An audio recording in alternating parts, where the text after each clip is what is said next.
Oi, meus amores, tudo bem?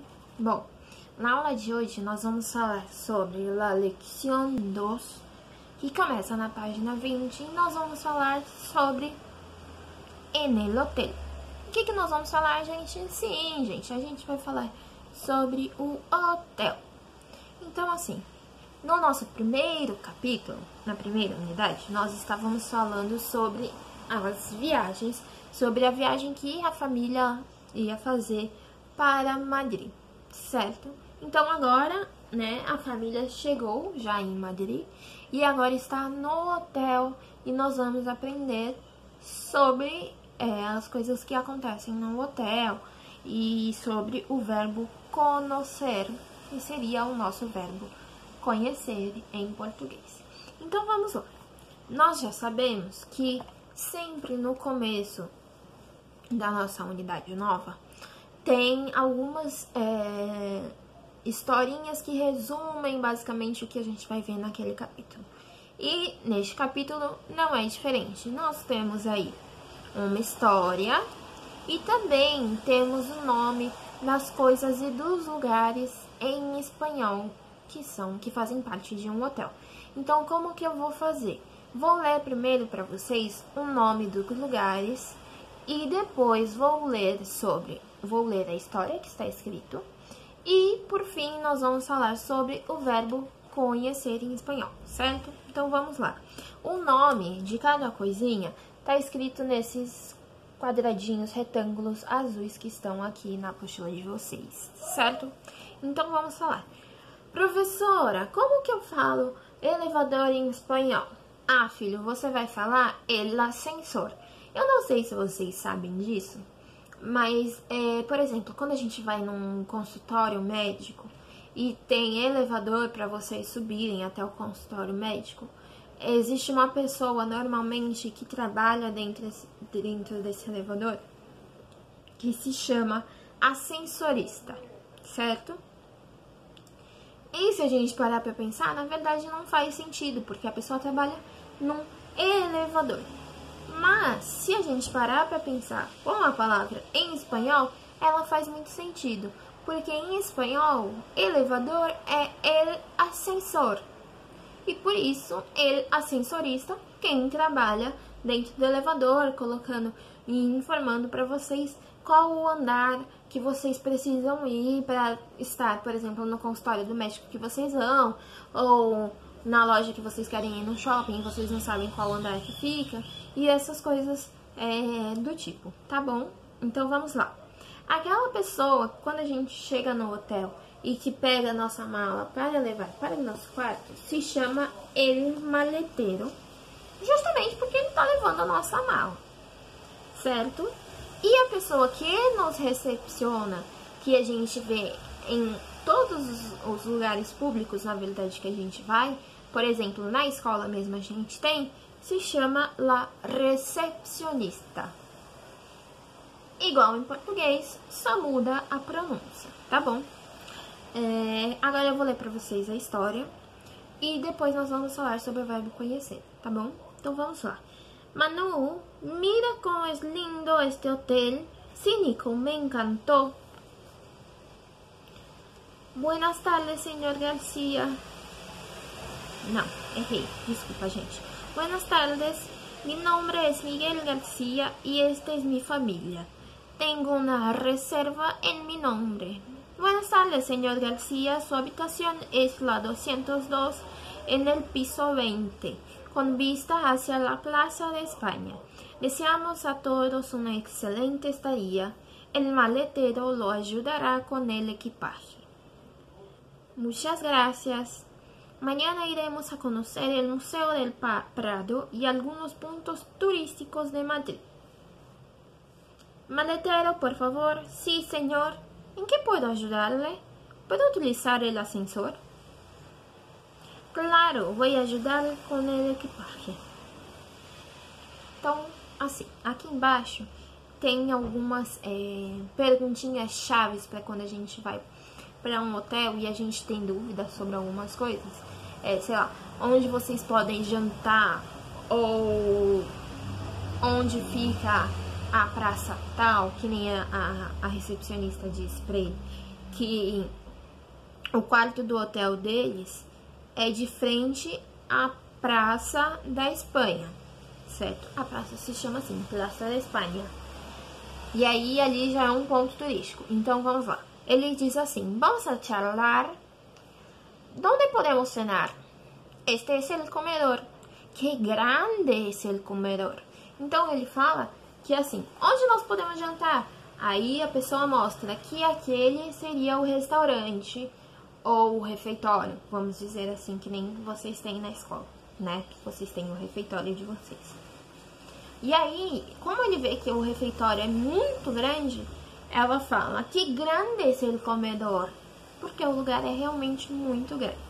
Bom, como a gente está falando sobre conhecer lugares, sobre viajar, nós precisamos conhecer o verbo conhecer, que seria o nosso conhecer em português. Então, como vocês também já sabem, quando eu falo eu estou falando de eu, tu ou vós, eu estou falando de tu, ele, ella, usted, eu estou falando ele, ela e você, nosotros ou nosotras, nós estamos falando de nós, ou como comumente falamos, estamos falando de a gente. Ou quando estamos falando de vosotros, nós estamos falando de vós, que na verdade é um pronome que a gente não costuma usar muito aqui no Brasil, mas existem outros lugares que usam bastante para chamar as pessoas de vós, para conjugar os verbos em vós, né? E por fim, se eu falo ellos, ellas, ustedes, eu estou falando eles, elas e vocês. Ai, professora, mas no que isso vai ajudar? Bom, quando a gente estiver conjugando determinados verbos, exatamente nesse caso que a gente vai conjugar o verbo conhecer, se a gente vai conjugar o verbo conhecer, não vai mudar a conjugação do verbo conhecer quando estivermos falando no presente. Por quê? Porque cada verbo tem o seu correspondente, cada pronome tem o seu correspondente do verbo em espanhol. Então, vamos lá. Se eu falo para vocês, eu vou conjugar conosco. Então, um exemplo para vocês que eu posso dar, eu conozco a Argentina, porque eu conheço a Argentina. Se eu falo tu conheces a Paris, porque tu conhece Paris. Ou se eu falo vos conheces a Paris, porque tu conhece Paris.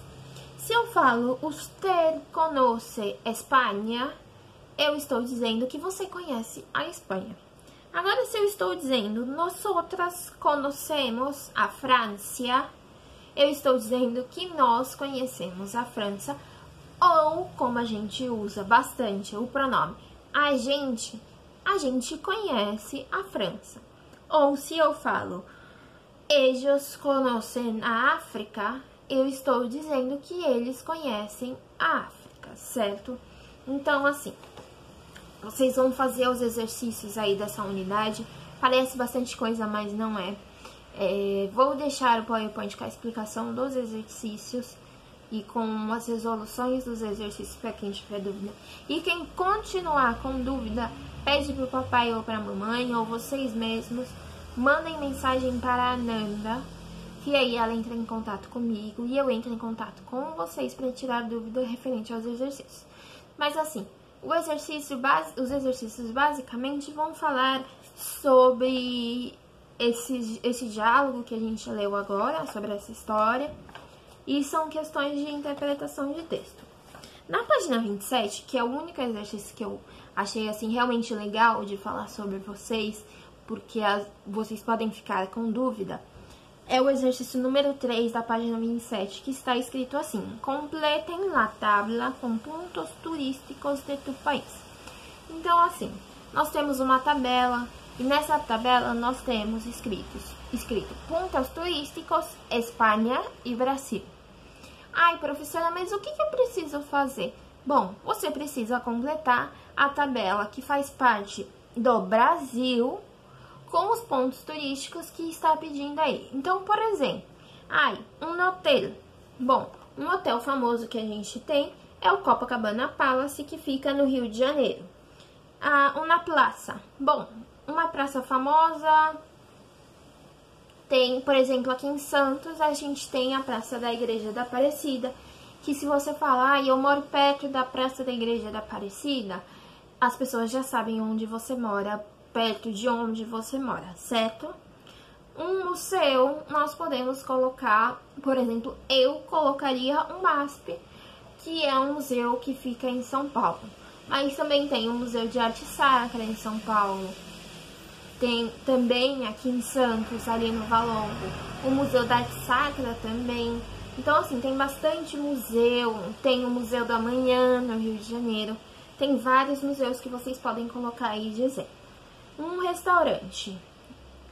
Um restaurante famoso de Brasil. Não sei. Esse eu realmente não sei. Vocês podem colocar aí, vocês podem pesquisar no Google, tal, que vocês acham a resposta. Na praia. Eu vou falar sobre a praia de Santos mesmo, porque é a praia que eu conheço. Mas também tem a praia do Guarujá, tem a praia de São Vicente, tem a praia de Praia Grande e de todas essas cidades que tem praia no Brasil. Ou, por exemplo, nós podemos falar sobre Fernando de Noronha, que tem praia também por tudo quanto é lugar. Lá em Fernando de Noronha a gente tem uma praia que se chama Praia do Sancho. Pode ser essa praia que vocês podem colocar aí. Na igreja, bom, nós temos bem famoso no Brasil todo o Santuário de Nossa Senhora de Aparecida, que fica em Aparecida, né, aqui no estado de São Paulo. E aí vocês podem colocar também, ou vocês podem escolher outra igreja, tal, a preferência de vocês. E um parque, bom, no parque a gente pode colocar o Ibirapuera, a gente pode colocar qualquer parque que seja realmente famoso no nosso país. Então, nesse exercício, vocês precisam fazer isso. Vocês não vão colocar as respostas que eu falei aqui, né? Vocês vão pesquisar aí no Google. E aí, quando a gente tiver a nossa aula para resolução dos exercícios, para tirar dúvida, a gente conversa sobre isso, certo? No mais, eu espero que vocês estejam se cuidando da família de vocês, porque é muito importante a gente não ficar doente agora, não é mesmo? Então, se cuidem, um beijo e até a próxima aula.